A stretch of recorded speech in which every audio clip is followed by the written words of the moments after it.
Okay, let's run through the rest of these real quick. Any veritable, genuine professional must practice their art or craft. Well, let's just say that we need to practice because musicians do, athletes do, and so forth. And by practice, there are two definitions that I like: to perform and polish an activity as an exercise, or perform something in action in real life. I think this is obvious, right? Like if an athlete practices, then they might practice their shots, they might play a mock game on the basketball court, but it's not a real game. They're also practicing in the real game. So when I say that interpreters or translators must practice, I think we must do both. We must rehearse outside of assignments and perform actual assignments. And by the way, at one business seminar or one business conference, a speaker made a very important point that these two are not one and the same, because people think sometimes that if they're competing or performing, they don't need to practice.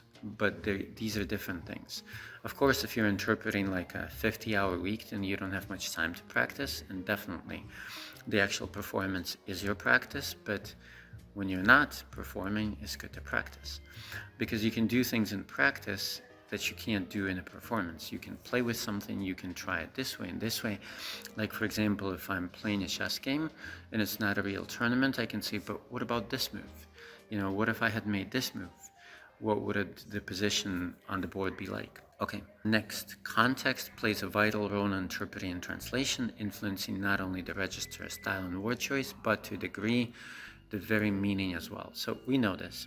The context of a word or a phrase determines the meaning, but this works on many very deep levels. Like the context of a job will determine sometimes the style I will choose, the mode I will choose, if it's simultaneous, if it's consecutive, and even the type of interpreting. Like I already said, the style that I'll be doing, a little bit more liberal, a little bit more literal. It all depends on the context. Chuchotage versus equipment. So context actually plays a major role in life, and not the same solution works the same in every situation. That's actually a very interesting ethical and philosophical concept, right? Sometimes this is what distinguishes, I think, ethics from morals, because morals is like black and white, do this, do this, do this, do this, Or basically ethical codes of a profession are like this. You have to do this, you have to do this, you have to do this. But like true ethics is about the situation, because what is right, I've used this before, but what is that Latin phrase? Quod licet Jovi, non licet bovi. What fits Jupiter does not fit the bull. And that might be a bit prejudiced towards the bull. It's definitely not fair, but it does show that these are two different contexts. I'm not saying that's a proper or correct expression, but I am saying that context will very much determine the proper choices of actions in life and choices in interpreting or translation.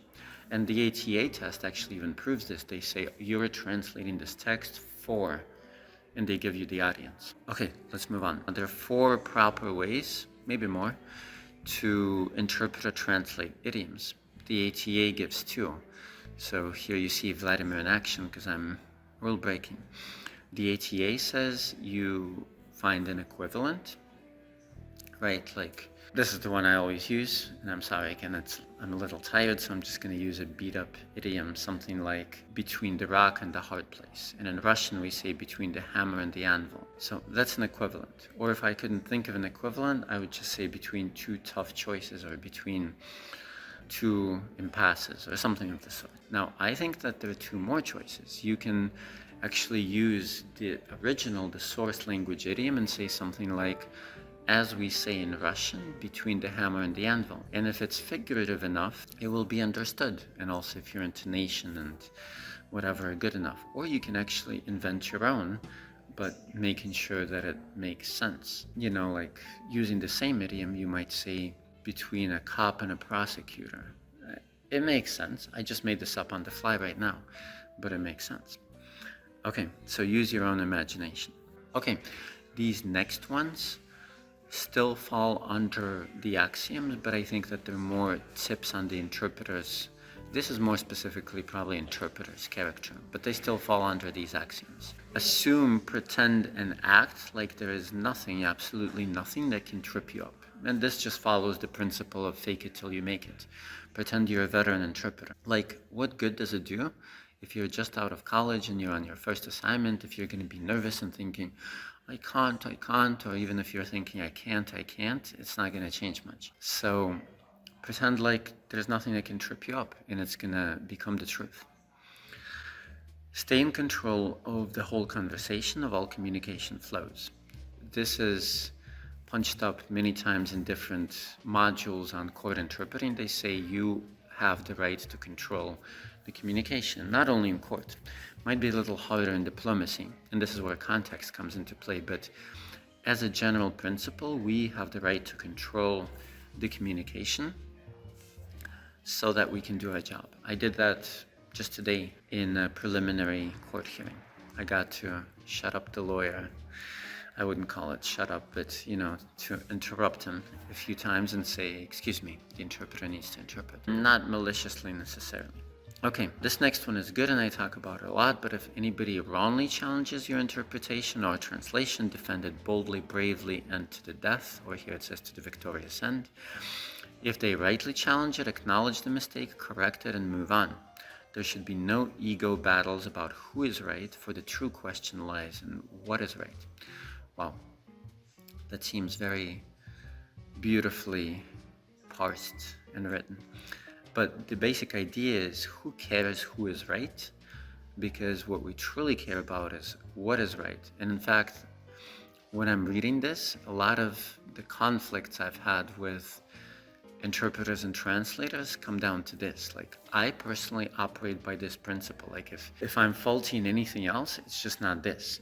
If it is tactfully and neutrally pointed out to me that I have made a mistake, which I definitely have, then I agree, fix it, and move on. But I have done the same to other people, and they just, I guess, don't see eye to eye with this particular axiom, maybe because they didn't write it. But on the other hand, do not, for the sake of keeping the peace, admit a mistake that you didn't make, because that introverts you and it brings down your confidence. It's not cool, so don't do it. Like the Roman goddess Janus, this has two faces. Okay, this is very similar to principle a couple points ago. In fact, they should probably be the same one. But work with extreme confidence, act on the premise that you're the world's best interpreter, be that interpreter, perform work, act as that interpreter would, and hence attain the result they would. It's similar but different. The other one was assume that nothing can trip you up, and this is assume that you're the world's best interpreter. I guess they can be combined. And why would you do that? Why wouldn't you do that? Basically, I'm reading a book right now called How Champions Think, and the author has worked with stars, true stars, from LeBron James to, I think he knew, I'm sorry if I mispronounced, but Jack Nicklaus, the golfer. And he describes the fact that they're not modest at all. They might be in life, but not in their profession. They honestly think they are the best, they are the star, they are unshakable, they have no challengers, and so on.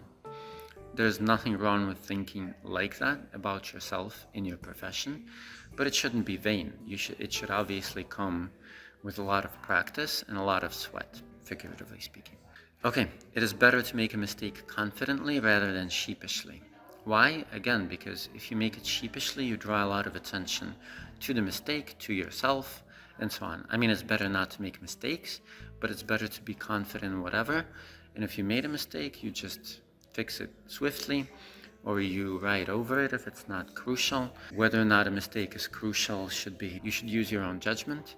Sometimes in simultaneous, there's no time or there's no room to fix it. And sometimes in consecutive, I would or wouldn't fix it depending on the circumstances. If it's just a minor faux pas, and you said green instead of emerald, and we're not talking here about the color wheel, but about somebody's dress, and it's not a court case, then it really doesn't matter.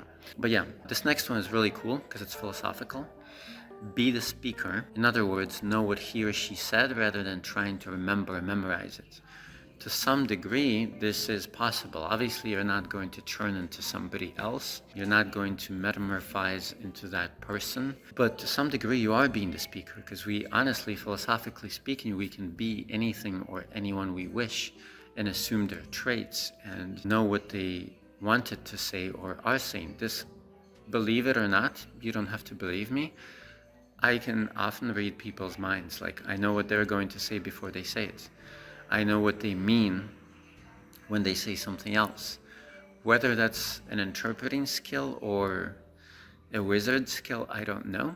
But to some degree, that's like being the person, being the speaker. Try it actually on your next assignment. It works with translation as well. And with translation, the way it works is you start being able to match the writer's style. It may take some time. Like, for example, when I was working on Business IQ and had to ghostwrite and edit certain parts, at the beginning of the book, the author would tell me, Vladimir, you're not quite matching my style yet. But then when we were like past a third of the book, he was like, wow, you're beautifully capturing my style. And I can normally do that like this. It's just that guy's style was a little bit... Okay, this you know, because this gets taught in all the court seminars and social community interpreting. Dissolve. Don't be there as a person during the gig, just act as a relay point. Their linguistic mind. So be pleasant and unobtrusive, not overly interesting. Dissolving doesn't mean being no one as a person, rather it means being almost an invisible god of translation, a divine conduit of meaning and communication. Wow, I was feeling very poetic on that night. If you have seen the movie Ocean's 11, what was the original? I think it was Ocean's 11, right? And George Clooney says to Matt Damon, when Matt Damon has to do like something shady to the bad guys, but he says, you must make a pleasant impression and disappear in their memory. Like, they shouldn't remember you.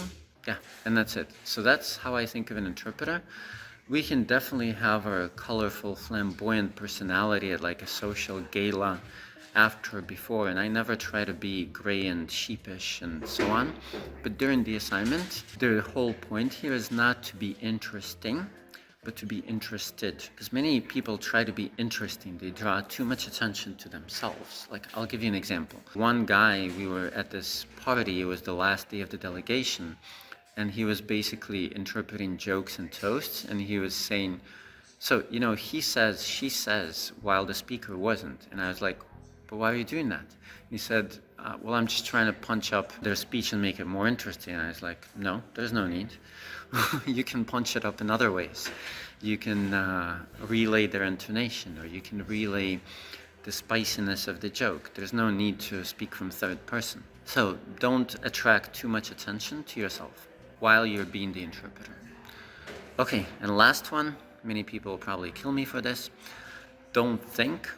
It's a horrible habit. And in parentheses I have don't overthink is more correct, but don't think sounds cooler. And what do I mean by don't think?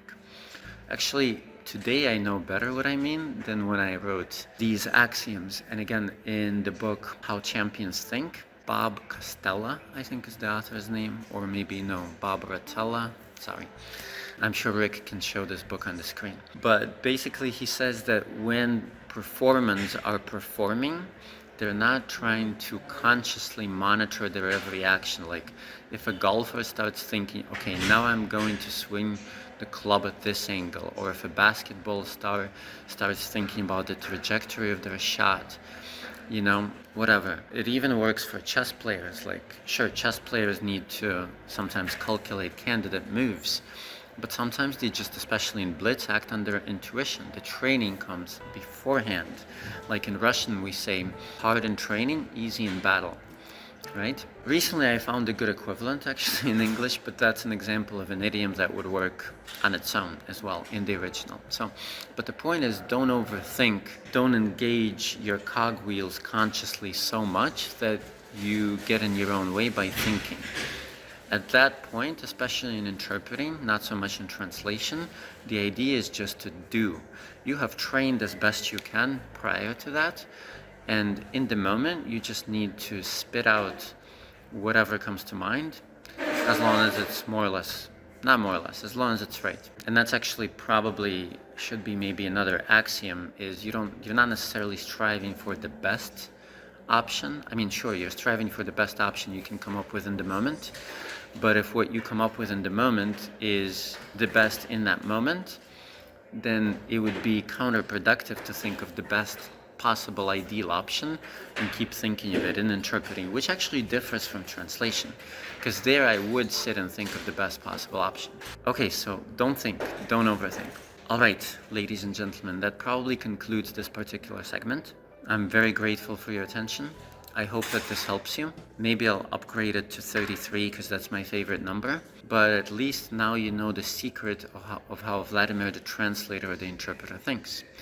And I'm going to argue that while all linguists are a little different and have their unique style, but that a lot of these things will be common to many, many linguists. Like a lot of chess players share a lot of principles in common, at least the best ones. So styles might be different, some ideas might be different, some of the best interpreters and translators might disagree with some of these things, and that's totally fine. But they will probably also agree with a lot of these things. So think about this yourself, evaluate each one, don't necessarily agree blindly, but try it out in practice, and tell me what you think, and be the linguist of your dreams and go out there and help a lot of people and create understanding. Ciao.